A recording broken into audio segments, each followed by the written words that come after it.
Hello team, welcome to another ATP Geopolitics video with myself, Jonathan MS Pearce. Ukraine War News Update, first part thereof for the 1st of March 2025. And goodness, what a crazy world we live in. I'm late today because my boy had a cup match, football match, and they were playing a team that they actually knocked out the cup last year. And I was thinking it's going to be an easy game. It was quite an easy game last year, and they lost.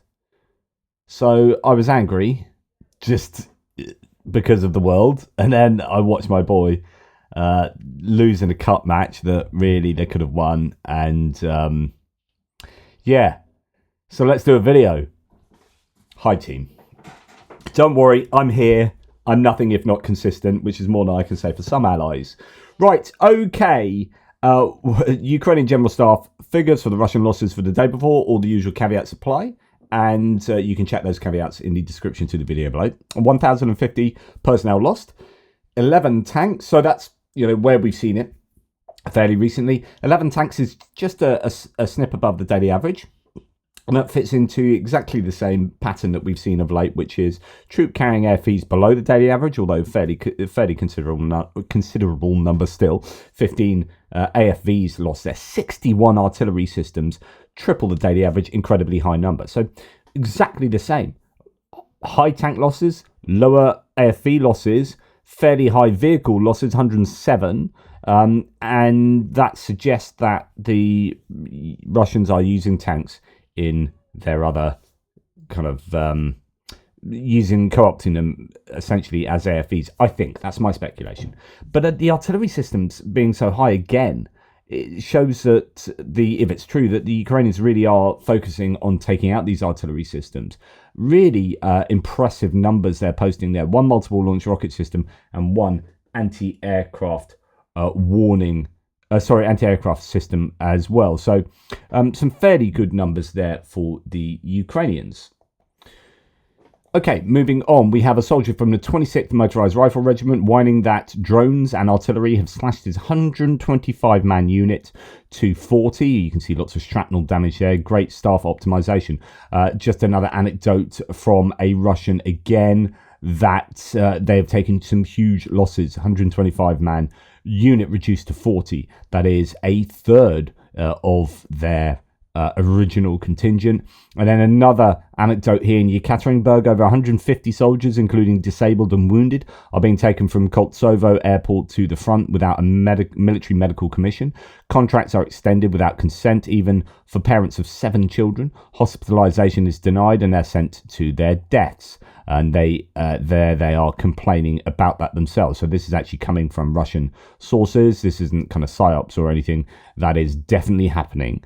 And actually, we'll return to this. Should we go there now? Let's go there now. Actually, it will fit in, I think, with what we're just hearing. I was going to do this in the other section. So yeah, Yekaterinburg, more than 100 occupiers refused to board a plane to Rostov, where they're being forcibly sent to the front. Many of them are disabled and have already fought against Ukraine. Some of them want to go to prison so as not to go to war. Everything was resolved quite simply. The military police were called, who asked them to come on board to talk. Then they were taken by plane to Rostov, and now they're being taken to Luhansk. So that's kind of what we're just talking about. But then there's this. Russia's mobilization referral system has turned into a scam.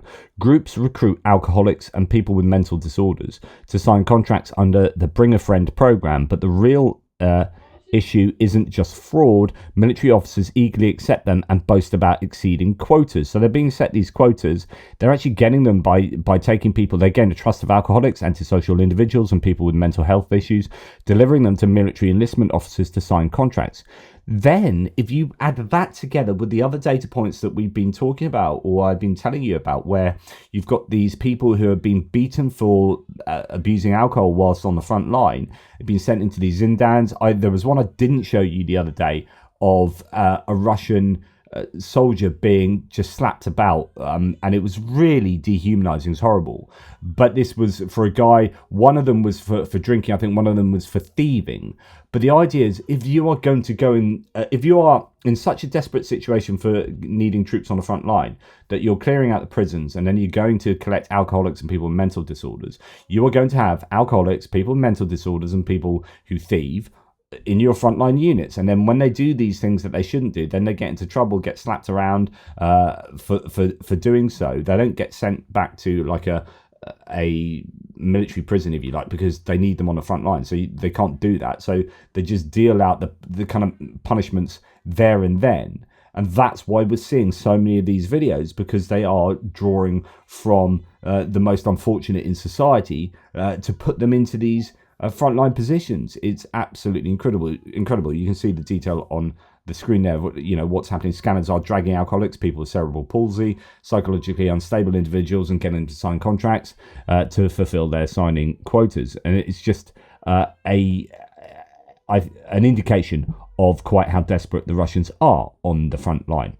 Okay, I showed you this imagery actually yesterday in yesterday's video, but there's just a little more details about a striking Seladov, I think it is, yeah. So it's actually a Russian thermobaric munitions warehouse. So what they would be using inside their TOS-1A thermobaric launchers, for example. And that has been struck, and that went off like a Christmas tree. Ilsky oil refinery in Krasnodar region, and Russia was also under Ukrainian attack, but that's not from last night. That's basically 2 nights ago. So yeah, thermobaric munitions. Initial explosion was followed by a spectacular series of much larger subsequent explosions. I won't show too much of that because I get into trouble, but it is there. And then we have in occupied Mariupol, partisans blew up an FSB officer's car. He was seriously wounded and is now in critical condition in intensive care. The explosion occurred 1 o'clock on February the 28th in Primorsky district. Russian forces have intensified their search efforts. Right, moving on to distant strikes, and not too much news coming out because, like I've told you this last week, the bandwidth has been strangled with talks of mineral deals and peace deals and the US and the White House. Well, because of what happened yesterday, that is like tenfold. So there is very little detail about the front line comparative to what I normally am able to tell you. It's just been a very kind of scarce week, a week of scarce resources. Despite the huge attack in Kharkiv, so we'll come on to that, the widespread damage, Ukraine claims air defense had a perfect night during the night. 54 drones were launched, 103 shot down, and 51 were stopped by electronic warfare. So that's 100% interception rate. And of course, while that is excellent, that's exactly what Ukraine would want. What goes up must come down. So there will be still a lot of damage. On the night of March 1st, Russia attacked Kharkiv with 9 Shahid drones. The strike heavily damaged a hospital. So this happened essentially early on. In fact, this happened while, almost around when all that stuff was coming out with the White House. Kharkiv was hit with 9 Shahid drones, and it was a medical establishment. The strike heavily damaged a hospital, leading to the evacuation of over 60 patients.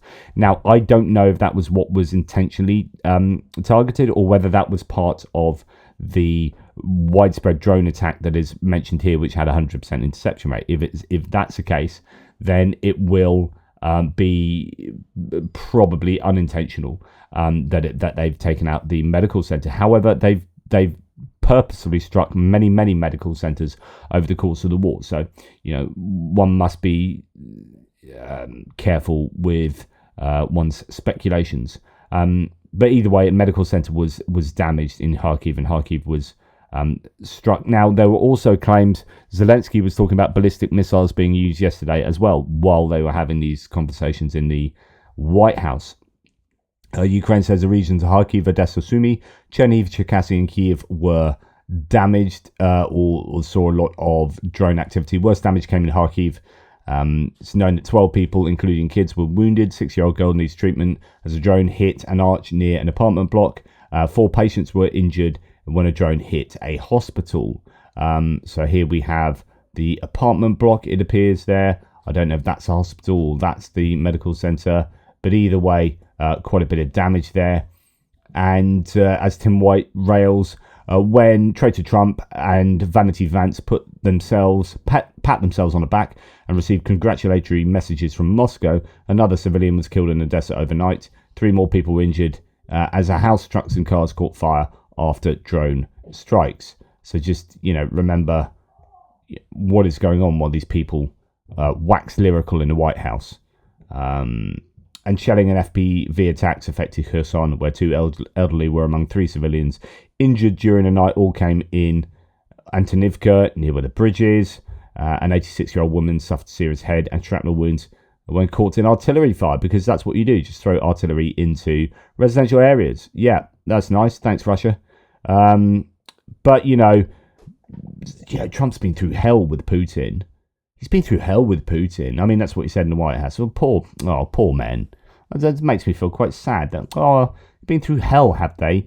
Trump really, shin splints Trump's been really through hell. That's terrible. I do feel sorry for them. Anyway, civilians are being killed and maimed in Ukraine. So, hey ho. Not that I'm angry. Okay, what else? So on to other bits and pieces. Russian media reports that the arbitrary court of the Krasnodar Krai has fined the Kama shipping company, which owned the Volga Neft 212 oil tanker that sank in the Kerch Strait in December, 30,000 rubles, which is the massive amount of $338. And we are still seeing this oil, is it Mazut oil, turning up on the beaches. At the same time, according to preliminary estimates of the Earth Concerns, project experts, the damage from the oil spill may reach $372 million. So that I think almost covers it, actually. 338. I mean, it's close to 372. Oh, million, of course. Yeah. By mid-January alone, 157,000 tons of oil-contaminated sand and soil has been removed from the beaches of Anapa and Temryusky district. Another 5,000 tons settled on the bottom. About 6,000 birds are being contaminated with mazut and have been found. Unique coastal natural complexes, places of growth and red-listed plants were affected. 58 dolphins have died after the accident. However, the company paid a fine comparable to the cost of a smart speaker or wireless headphones. Yes, it's that's the consequences of the oil spill. So thank you, Russia. Right, now, the rest is going to be really briefly, it's honestly very brief about the White House situation. So the US is stopping military aid to Ukraine. It's prioritizing peace talks, said Trump administration spokesperson Caroline Leavitt. We are no longer going to write blank checks for the war in a very distant country without real lasting peace. So it appears that there's going to be no more and I presume that means already appropriated kit that's due to be sent out. They're just going to stop it going out to Ukraine. Trump administration may cut off further indirect support for Ukraine, including other types of military funding, intelligence sharing and military training. That's coming from the New York Times. That might well include F-16 pilot training. So this is serious stuff because of that spat and because Trump is thin-skinned and fancies a complete twat. We all know that, says Tim White, Trump is vindictive. How bad will the damage be? Last night in a Fox interview, Zelensky said it was salvageable. That Fox interview was excellent. Zelensky was brilliant. Actually, he had better English, I think. It was just a much calmer interaction where one was able to get out from Zelensky what you wanted, what you needed to get out from him, rather than lying about him, lying about his country, and then bullying him, being with Zelensky surrounded by essentially Trump, Vance, Rubio, and Walz. It's just a gang-up session. But the New York Times say they may halt military assistance, of course. So, here in September 2024, Budanov said Russia would feel severe economic, social, and political strain from mid-2025. And, quote, if Russia doesn't win, by the end of 2025, there will be only be two superpowers left in the world, the US and China, and there will be no place for Russia. Edward Hunter Christie says the Trump administration knows this too, and that's exactly why they've been moving fast to end the war. Supporting Ukraine to help it win would work, but the Trump administration wants to save Russia and allow it to be one of the big three superpowers. That's their plan. The plan is to save Russia. So many people saying Trump is afraid of Russia's defeat or afraid of Russia. War Translated says Trump has dismantled the global rules that upheld US dominance, handing Xi Jinping of China an opening to enforce a system where strength rules. As cunning Xi waits, America falters, and the world tilts toward China's vision. That's not War Translated, that's Bloomberg in their feature piece. There's so much analysis coming out today, but I just want to leave you with this, because I think this sums it up for me. This is Jesse Waters, who I absolutely detest, on Fox News. And just listen to these words. We run the world. This is America's world. He's our proxy. This ends when we say it ends. It doesn't end when Zelensky, if he wants to go it alone, go it alone. I'm glad we helped him. Russia invaded. We got his back. At first, it was the right thing to do. But now it's not. Now the war's over, and he doesn't recognize it's over. And reality is going to eat this guy alive if he doesn't recognize this. So the war's over. I didn't realise it was over. Do you want to go to the front line and just sit on a swing in a playground there? Do you want to, because the war's over? So the war's over, right? Okay, fair enough. And the US runs the world. This is the view of Jesse Waters. We run the world. This is America's world. He's our proxy. If it's America's world, you're doing a pretty good job of giving it back to Russia. Handing the keys to China. Well done. So, Jesse Waters is an absolute dingbat. Because all of this really annoys me, I'm going to leave you with something that gives me a bit of joy. And that's presumably because these are Russians. I'm hoping these are Russians. This gives me some joy.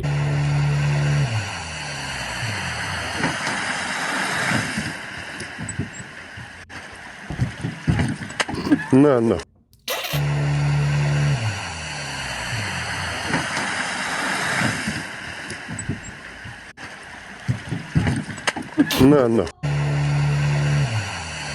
Man, I could watch that all day, every day.